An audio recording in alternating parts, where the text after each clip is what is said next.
नमस्कार दोस्तों, स्वागत है आपका हमारे चैनल पर।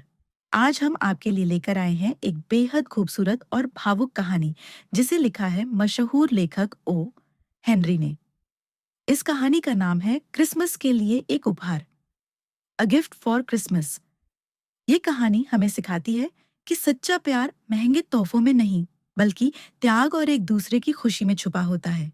तो आइए, बिना देर किए इस अद्भुत कहानी की शुरुआत करते हैं।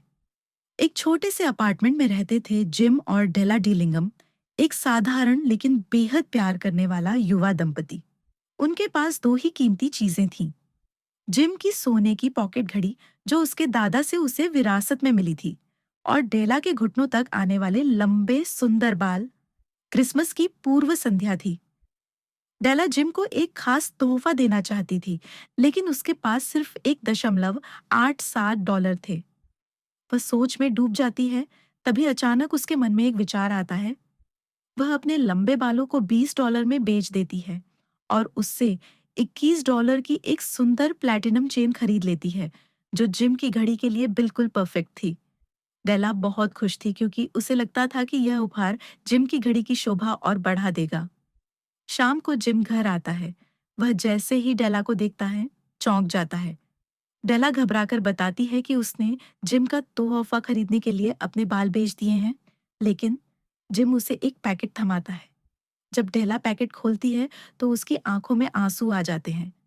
उसके अंदर वही महंगे बालों के कंघे थे जिन्हें वह लंबे समय से चाहती थी, लेकिन अब उसके पास तो बाल ही नहीं बचे थे। डेला आंसू रोकते हुए जिम को अपनी दी हुई घड़ी की चेन दिखाती है। तभी जिम मुस्कुराता है और कहता है, डेला, मैंने तुम्हारे लिए ये कंघे खरीदने के लिए अपनी घड़ी बेच दी। दोनों कुछ देर खामोश रहते हैं।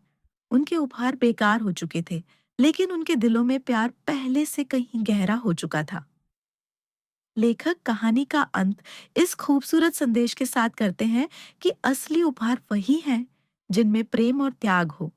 जिम एंड डेला ने भले ही अपनी सबसे कीमती चीजें खो दी हों, लेकिन उन्होंने साबित किया कि सच्चा प्यार त्याग में छुपा होता है, न कि महंगे तोहफों में। दोस्तों, ये थी हेनरी की अमर और भावुक कहानी, क्रिसमस के लिए एक उपहार। आपको ये कहानी कैसी लगी? कमेंट में जरूर बताइएगा। अगर आपको हमारी प्रस्तुति पसंद आई हो तो वीडियो को लाइक, शेयर और सब्सक्राइब करना न भूलें। फिर मिलेंगे एक और दिलचस्प कहानी के साथ। धन्यवाद।